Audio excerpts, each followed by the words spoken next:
এদিকে আমার চিকেন কষা রেডি হয়েছে গা। এখন চিকেনগুলা দিমু কষাতে, পুরা গ্রেভি রেডি। আর এদিকে চাউল রেডি পোলাওয়ের জন্য। এদিকে পোলাওয়ের পুরা রেডি। এখন পোলাও রেডি করা শুরু করতে হবে। এদিকে পোলাওয়ের লাগে জন্য चावल रेडी। अभी तो मज़ा हो जाएगा। अभी पानी डालने से पुलाव बन जाएगा। इधर चिकन का आपका ग्रेवी पूरा रेडी हो गया और चिकन इधर में फ्राई करके ऑलरेडी पहले रख दिया था। अभी ग्रेवी का कलर देखिए आप लोग।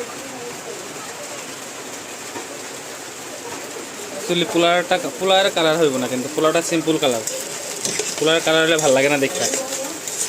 আর এটা হলো গিয়ে তোমার চাউল। এদিকে পনির রেডি, এদিকে চিকেন কষা রেডি, আর এদিকে পোলাও মাত্র একটা সিটি মারছে। আর একটা সিটি মারলে পোলাও রেডি। তারপরে কেমন হয়েছে তুমি করে পরে লাস্ট ফিনিশিংয়ে দেখাইতেছি।